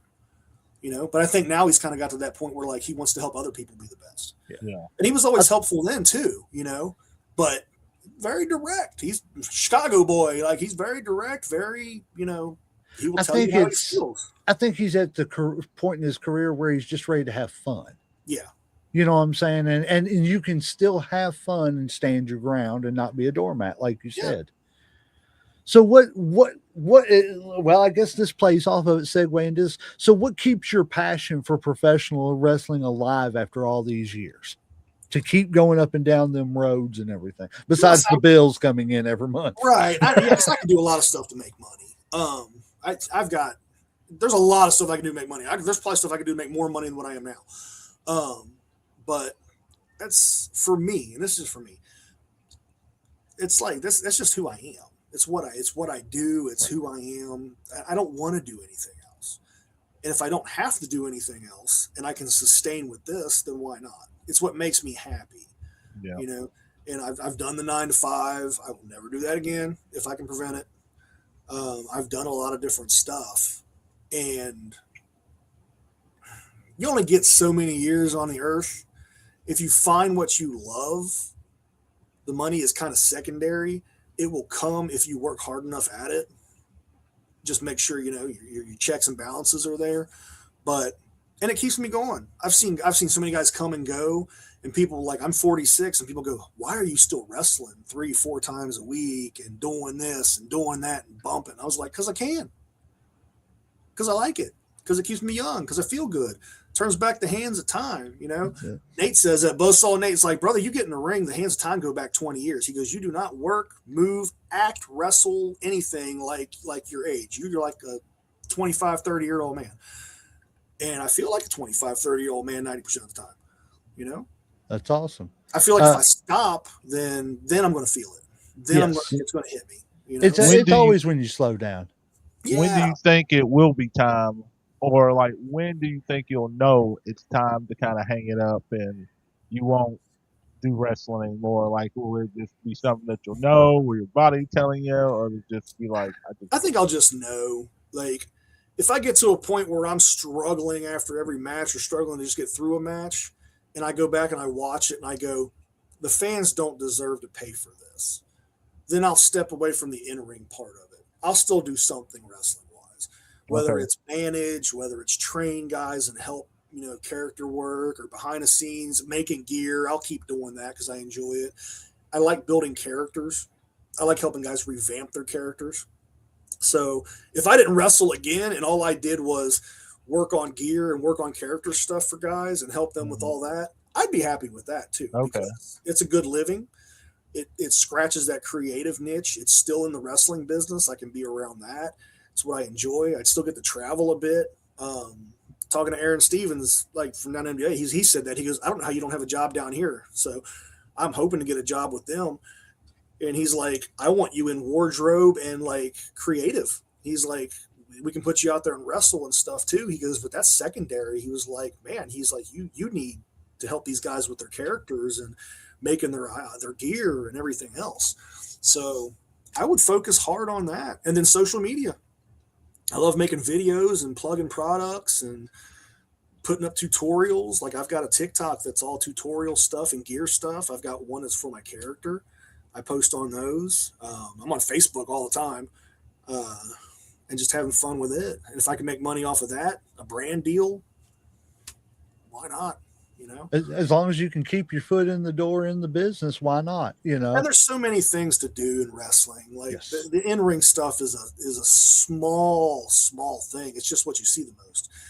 But I mean, there's training, there's wardrobe, there's production, there's character work, there's there's Promo work, yeah. marketing, like there's so many things to get involved in. So I've got a degree in health and wellness. I'm a certified massage therapist. I do physical and sports massage work and rehab work too. So it's like I could do that if I wanted to. Right. Trust me, and it pays more than doing this. Like, but I don't like it as much, you know. So We were just talking about that before we went on the air. You know, we had a milestone. We had a video of ours hit 4,000 views, and I ain't trying to brag, but hey, that's big for right. us. You know, because Yeah, we that's were good, getting, we were getting around 100 views and everything. So it's like, we were talking about, it'd be awesome to be able to do this full time because we love wrestling. We would be able to devote our job hours to learning more wrestling, being able to watch more wrestling and whatever, go to more shows and that get paid for that. Who wouldn't want to do that? It's if you can do it, do it. And the cool thing is with social media and the platforms now and everything else, like you can do that. Mm-hmm. There's no reason it'll take some time, but Yeah. if you really delve in, like you've got a cool intro, you've got a lot of the marketing stuff, you've got like a persona kind of thing, which honestly I think helps. You've got a niche platform that you want to focus on as far as professional wrestling, and there's a lot of wrestling podcasts, but there's nothing that says you can't keep growing it and doing it. That's it. As long as you're doing it to quality and doing it, humbly and legitimately. Why not? And persistence. Yeah, it's just persistence. You can't. It's the not 100 views you get now on this podcast or whatever. If knock on wood, God willing, and the creek don't rise, like might turn into 10,000 6 months from now. Exactly. Well, it's just like I was talking about it a couple weeks ago. Before I get into that, Chris Crow said, besides all the sack kicks I've given Zodi, he is a straight up real dude who will help as much as he can and takes his job as serious as the next. Honest, real dude, 100%. He's just saying that because I'm making his next set of gear and he don't want me to mess up. You don't want a big hole in the back. Legit, like since he's been down, like I check on him regularly and stuff and that, like, and there's so many things that are done behind the scenes that people will never see that I do. They will probably never hear about that I could really care less as long as the people that they affect are okay because they've done it for me. So it's like when he got hurt and was out, I was in his inbox. So it's like, and he was messaging me, preparing for his comeback. So that's awesome. I'm glad to see him. And I trust him to take care of me, like because there's stuff I've done out in the ring with him that I wouldn't do with a lot of people because I trust him. So. That's a big thing within the business is, I never thought about that, as a younger fan. One of the things you were talking about, man, it takes so much trust in to let another human being willingly pick you up over his head or whatever, and know that they're going to set you down the right way, that they're going to do what they have to do with, they know their training, they know, accidents happen. That's just a part of life. But we went through those tables at EWA in our last match there and whatnot. He speared me through the ropes through 2 tables. And that was one of the things I said. I was like, don't hurt yourself protecting me or I'll kick your ass. There you go. Going through that. And he did anyway. But so what is next for the Zodiac and what can fans expect from the Mad Taylor in the future? Shenanigans. All the shenanigans. A lot, actually. It's crazy right now. The end of this year and next year are going to be nuts. More wrestling, of course. Like AMW is still going to be doing stuff with them. Assuming they keep going on the route they're going. The gear stuff is picking up. I picked up a couple like newer, bigger clients. More stuff with the NWA, possibly more stuff with Juggalo Championship Wrestling because I've been in touch with them a bit. I just did an order for a big place up in Canada for a guy up there. I guess I could say it because you were talking about Umaga earlier. I just did a set of stuff for Zilla Fatu, who's Umaga's son. Ah, yes. And so he was very pleased with stuff. He'll be debuting that, and then he could be getting. He's been at the Performance Center lately. So I know. Called up. I like Zilla. I've watched some of his stuff. So this was my first interaction with him personally. like I've worked with Cepha, I've worked with Solo years ago, and Matt, Anoa'i, Rosie, Rikishi, all them guys. See, I'm talking to somebody who wrestled Rikishi. You know what I'm Yeah. saying? That's cool. The 7 degrees separation thing. Weird story with that one. So I told you I'm a massage therapist, right? And my nickname on some If of the you tell shows, me he tried to get you to massage his ass, I'm not. that would have been hilarious. But no, feet. So he was on the road and his feet were killing him, and like to the point he couldn't walk. And if you ever see guys that get plantar fasciitis really bad, Yes. it's painful. Yes, it is. So there was like a 2-week loop. He was on these shows in Indianapolis and stuff, and I was working on. They're like, Zodi's a massage therapist, right? He's like, can you work on this? He's like, legit. I'm like, yeah. He goes, I'm telling you, it's bad. I was like, brother, I got Ron Garvin hands. I was like, just sit up here, trust me. This brother's got the biggest, thickest feet I've ever seen in my life. It's ridiculous. It's like a baseball mitt. And he's like, brother, you got thumbs like stone. Ease up. But you got to break that up. And it got him through the matches and stuff. And he was like, Doc, you're a good dude, man. He's like, I wouldn't have gotten through these last few matches and weeks. He's like, without that, he was like, I appreciate it. And credit to him, man, because I know Kishi's caught some heat here lately, but credit to him. He emailed, and this was 10 years ago. So he might not even remember the shit. He legit, and he sent me the thing. He emailed WWE's med staff people when they had the guys there on the road with them and was like, this guy worked on me through the week. He's certified. He's a massage therapist. He's a wrestler. He's in the business. He knows his shit. If you have a spot open, keep him in mind. I was like, did you really send that? He's like, yeah. He's like, I told you I was going to send it out. He's like, I sent it. He goes, I can't promise you nothing. He's like, but I at least sent the email. I was like, no, nothing came of it. But the fact that he even went ahead and did that was like really cool shit to me. So, and then every show I seen him on after that, he was like, hey, Doc, I'm like, what do you need? Work on his big ass. I ain't never touched Rikishi's feet, so that's all I'm gonna say. I know a dude who danced in the ring with him one time, but other than that, I just think it's cool. But working with Zillow and that, talking to him on the phone and stuff, and that, and getting stuff square with him. I had to figure out how he operates because he operates a little bit different with stuff as far as communication. So that was that, but super cool to work with. So hopefully we can do more work in the future. I got a movie coming up that I'm going to go Monday to start filming some stuff on. I just got a prop in for it, mask and everything. It's a sequel to a horror movie. I did a horror movie called The First Harvest a couple years ago, and it did really well. Did pretty good for like a B movie, and it's going to be a trilogy. And I'm one of the main like killers in the movie. So we're going to go film part of the sequel Monday and start filming all the way up through the end of the year so that hopefully it can get released next year, and then work on a couple little side films and everything else. So I love a good B movie. So I wrote the name. Wrote the name down, so I'm gonna be looking it up and everything. Yeah. It's on YouTube. So okay, well, I will definitely be looking it up. Well, I don't have anything else, and I know we've kept you here for about an hour and a half, so I will let Uncle Slam ask any questions he's got for you, and we will let you enjoy your Friday night. We again, for me, I appreciate you coming on here. It's been a pleasure meeting you, pleasure talking to you. You're more than welcome.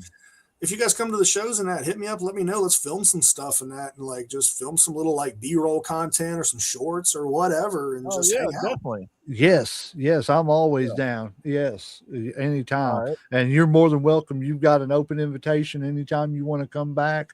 You got stuff you want to promote when you do your movie and it debuts. If you want to come back and we can talk about the movie and everything. Definitely. Just anytime. You got an open invitation, sir. I appreciate that. Right. Slam, you got anything? Slam. Yeah, I got a couple questions. I'll make them quick right here. Let's see what I got. I got what's your craziest fan story or whatever? Man, because I know sometimes the fans can get a little crazy. They get a little too involved or whatever. Do you have any wild stories? I mean, I've had my share of people like come across guardrails and ropes and stuff and that. Nothing super crazy. Okay. When I was doing it, so I had some really weird messages from people in that when I got my massage certificate, right? Because I was doing this lesson learned on that one. I was doing the dark, like creepy gothic type Zodi character, right, with the fire and everything else. And people were into that. It attracts a certain kind of folk. And when I got my massage certificate, my massage degree and everything, I posted up about that. And of course, you can imagine the messages I got about that from some people. So that was some weird ones there. Some of them were just like, would you do massage work in gimmick, full character, the candles, the fire, blah, blah, blah. Some of them were a little bit more graphic. I'm like, I don't want to do all that. But nothing super crazy. Nothing too wild. Okay. Atlanta was kind of wild when we went down there. Oh, really? Yeah, Atlanta was kind of wild. We had a guy in Atlanta at a Waffle House that was like, he was drunk and he gave us a Plankton SpongeBob like watch from Burger King. But the whole time he was just like, what this is? It's Plankton. I'm going to give them to you for your trip to Atlanta so you never forget this. I don't know where this watch is now. It got spread around between you guys that went. That was really odd. And then some stories I can't really tell because like they involved other people and I was just there. Okay. But we don't want to get anybody in trouble, and we don't know if your limitations is still going or what. Yeah, right. Had to dip out of some houses to avoid angry husbands a couple times that I didn't know about, and was like, okay, we got to go. Yeah, it's time. Hey, you see that second floor? It don't look too much of a but jump. Not because of something I was doing, it's something somebody else was doing. Oh, okay, yeah. Hit the floor, hit it. Yeah, hit the gas, Zodi. I'm jumping in. I've been damage control more times than I care to. Do you think that the Kentucky indie scene is in a good place right now? Because I've talked to a couple other people, and they say that it's thriving right now. As far as there's lots of places, promotions going. There's lots of wrestlers out there. What do you think? Oh, I think it's the best it's been in a long time right now. Between Adrian's show down there at EWA and then Kyle's show with Appalachian Mountain Wrestling, there's a number of great promotions in Kentucky right now. There's a few that I don't really work for, but that are doing decent. Some of it causes a little bit of a conflict because they run in the same areas, which can cause a little bit of conflict and stuff. But the quality is still good on some of these shows, so it's like I can go, man, I really wish they weren't running in the same area, but I can't go, this is a crap show because it's not. Okay. So there is that. So if it's somebody running in the same area, while that sucks, at least it's quality, from what I've seen and heard. But yeah, I think this is the best, like Gen Next Wrestling, Larry D's promotion. Yeah. They run out of Cynthiana. They're doing really good stuff and growing and everything else. I haven't worked for them in quite a while just because I've been busy, but they're another good one. There's my daughter yelling in the background going, yeah, war cry. So I honestly and truthfully, I tell people, I feel like, and tell me if I'm wrong, but I feel like indie wrestling is just the modern day territories. Yes and no. Because nobody has set territories they stick with. When they had territories back in the day, people stuck with the territory and you didn't cross boundaries. So I would love to see it get back to that and get broken up like that. And I think the NWA was working on a thing like that, like a territory-based system. What up, small person? What are you doing? Little fireball. What are you doing? Oh, okay. He says, I got to make an appearance with saying you today. Hi. See camera? Yeah. Saying hello. Hi. Hello. Say hi. Hello, Junior Zodi. Say, I'm Daddy's cardio. I run all over the place. There you go. Hey, we got to wave back. Because there's people there. Look. You're all great. You're all great. Oh. Well, thank you very much. We appreciate that. You're all. She is now my favorite fan. I've done whole podcasts with her on it because she will not leave me alone and she'll be in and out, but she's usually pretty good about it. That was awesome. I tell people, I was like, hey, I've got a toddler. Sometimes she's in and out. She's free roam half the time. If I don't let her run around, she will stand at the gate and yell the whole time. My daughter tries to meet everybody we have on here because she tells me and Uncle Slam that she will take over the podcast one day when we retire. Oh, she's a wrestling baby. Yeah, we take her Yes. to shows and stuff. She steals everybody's attention. There you That's go. the cat too. Even the cat's got to steal spotlight. That's my cat right there. All right, I'll leave one more question, and then I'll let you go crash for the night because I know it's getting kind of late. I'm gonna be working too. All right, it's fine. Okay, who's and you probably heard this before. Who's on your Mount Rushmore as far as your favorite wrestler? Now, this is just personal. This is your favorite four. Well, see, Who would let me add on to that because I was going to ask who's your favorite tag team and who's your favorite singles. So give us your favorite tag team and then your Mount Rushmore of your four. Favorite tag team all around, or just or like right now, Your favorite all time, all time. past, All time is future, now. all time is a bit of a tough one. I'm a big fan of FTR, Okay. which makes sense because I was a huge fan of the Midnight Express. Yes. But one of my favorite tag teams, and they're highly overlooked, is the Heavenly Bodies. Ah, They were a Gigolo, good Jimmy tag Del team. Rey, Yes. and Tom Pritchard. I They haven't heard that were name in a so good. And then they got like the Brain Busters, or the Horsemen, Tully and Arn.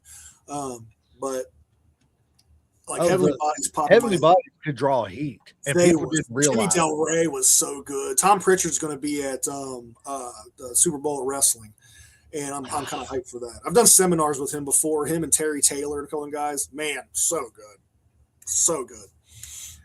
You mentioned the Midnight Express. I always, whenever we're doing these shows, I put some kind of an old pay-per-view on, and I'm literally sitting here watching the Midnight and Dr. Death taking on the Samoan SWAT team with Oliver Humperdinck as their manager. Oliver And- Humperdinck. Yeah. Favorite singles. I mean, I go with Jake for my favorite singles wrestler. Okay. Honestly, Jake or Muta, it's a toss-up. I know they're two totally different styles, and it's not like huge mainstream that people would say, but that's just what I like to watch. I listen to Jake Roberts promos and stuff on my way to shows just to get ideas. Yeah. And Muta inspired a lot of my masked Zodiac stuff. Plus, Muta came up with the people's elbow long before. He really did. He really did. My Mountain Rushmore is a hard one because it's like pick four, and it's like I don't know. I've been asked this question. I always have such a hard time with it because it's like Mount Rushmore overall. It's like I have to put like Macho Man up there Okay. because like the influence of him, and I know people don't like him, but I got to put Hogan up there because just of his influence on wrestling and like growing up with him as a kid. Because while Terry Bollea might have been a shitty person, over the course of time, Hulk Hogan was still this big influence and iconic for wrestling. People will go, well, somebody else would have filled the role. I don't know. So Mike Cassidy Right. for that one. We've debated that. Could somebody Yeah, else yeah. have run with Hulkamania? I don't know, man. Because I don't think so. I think the Yeah, only yeah. person about that time that could have even come close would have been Dusty. But I think Dusty was even still too much in the mindset of the territory mind, not Some people said- worldwide. Yeah, some people said Savage, but I don't even know if Savage could have. I don't think there was anybody at that time that would have filled that role like that. Yeah. Not for what was needed. Not for that bigger than life cartoon character. Yep. What you gonna do? Really drawing the people in. So I got to throw those two up there just because of the nostalgia. We got some mega powers. Yeah, I always go with Muta because I feel like Muta love was Muta. the bridge between Japanese and international wrestling and the wrestling of the United States when he got brought over. So that he's definitely on there as far as that international I bridge. always wanted to see him more in WCW. Yes. Always. Yeah. Well, because he came over in NWA. Right. So, he was over in Well, I with always Derek- think of NWA and WCW as kind Yeah. of like the birth child Barry of. Hart presents from the Orient, the Ninja, and then Right. later was the Great Muta. He was a big bridge for that, him and Inoki. So, I got to throw him up there, and it's personal too, Yeah. And then the fourth one is always like my hard one because it's like I don't know who I would throw up there. I almost feel like I want to throw a woman on that spot and try and think of a woman that would go in that spot because there's been so many good influential ones. There has. But it's like Especially recently. Yeah, but it's like who, you know, like you could say China, but I think that would be a little bit taboo as a Mount Rushmore kind of thing, you know. Um, for women's wrestling, honestly, I think Medusa Minnelli was an amazing one that Yes. really set a standard for women's wrestling.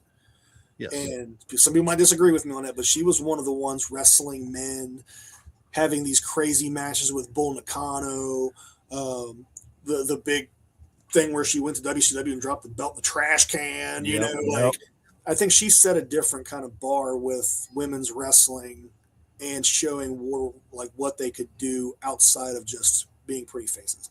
You know, because they went through that spell for a while when, like, back in the day, you had like Moolah, Wendy Richter, Leilani Kai. They were women's Rockin' Robin. Jumping Bomb Angels. You know, you had Yes. women's wrestlers, and then it went through this weird lull where they were more valets and stuff.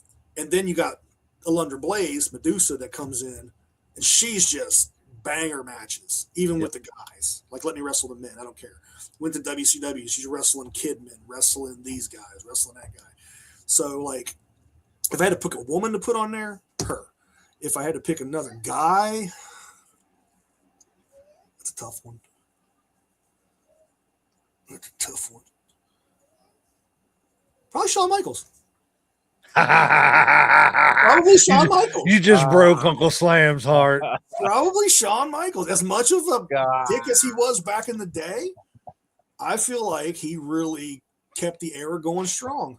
You know, You just made this man's day over here. You just don't even understand.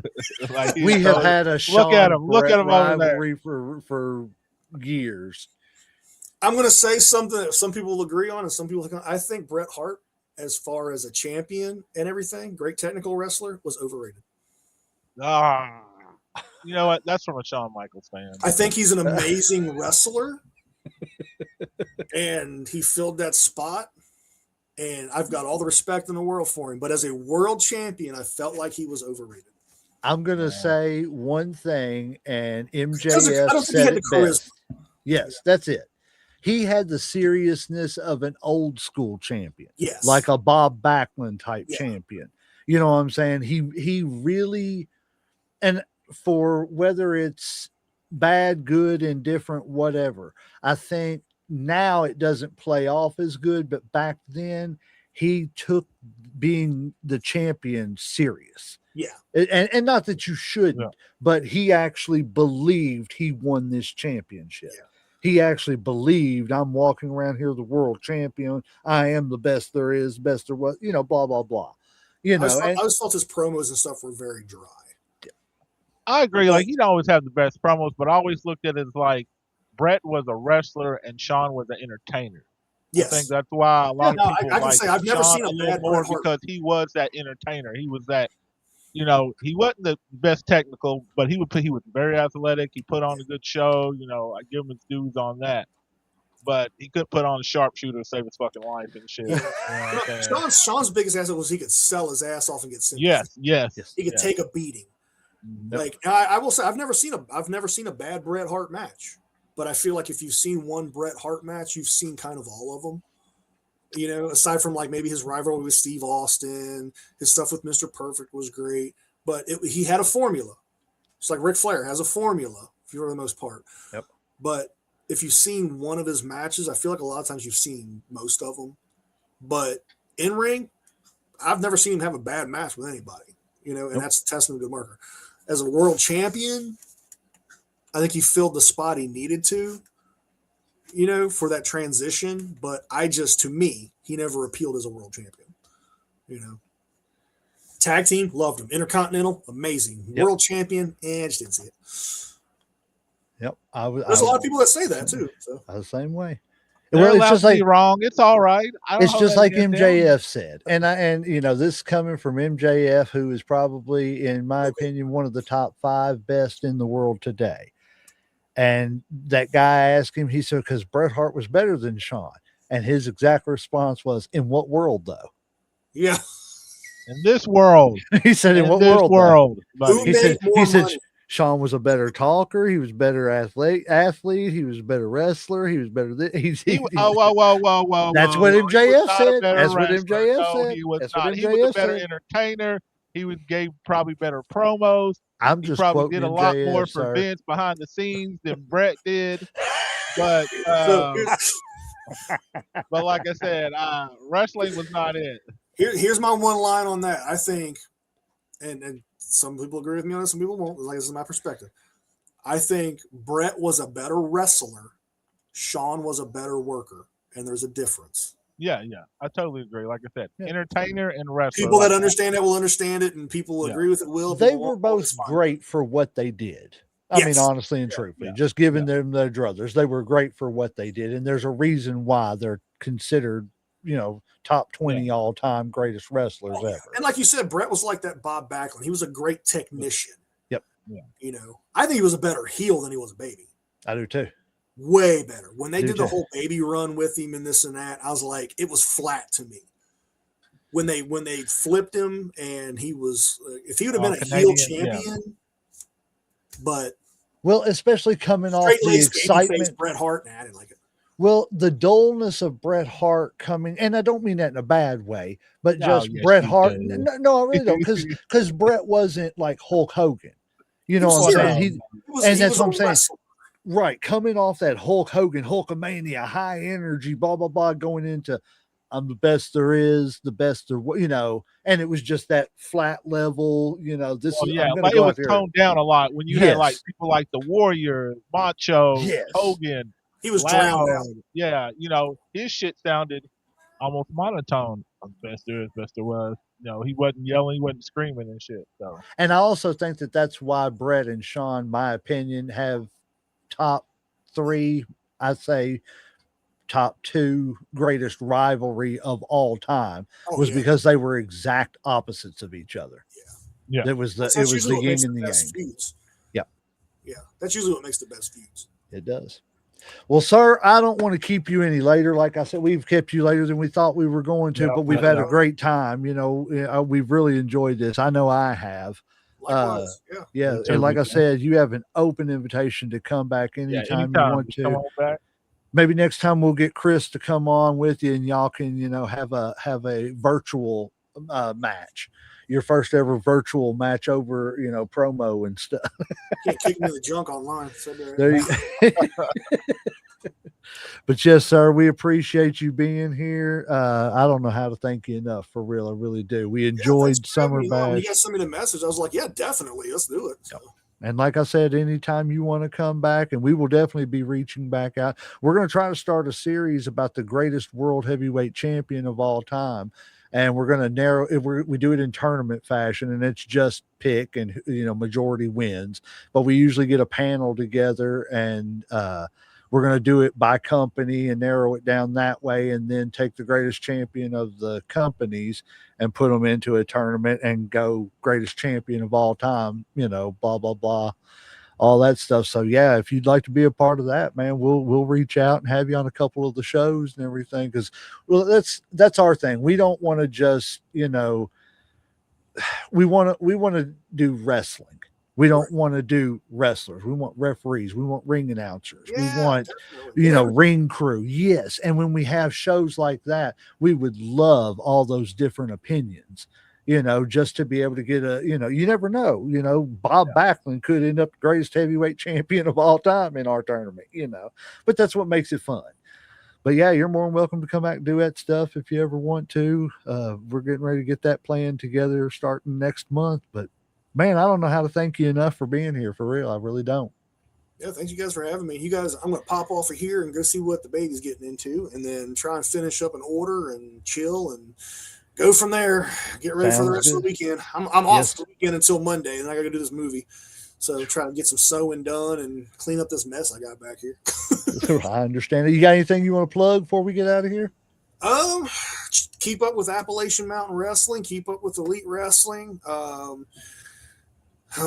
Follow my stuff online. I'm all over social media on Facebook and everything else, multiple pages. Definitely feel free anybody to reach out. I'm very open book. I like to chit chat. If you guys got any questions about anything, podcasts, I love to do them. Movie stuff, love to do them. Support your local independent wrestling wherever you're at. Yes, sir. Keep your nose clean and your powder dry. That's all. Amen to that. Uncle Slam, you got anything else for the good people out there? No, sir. I'm tapped out today. I guess the referees hit that 3 count. We're going to ring that damn bell. Oh, there's a bell.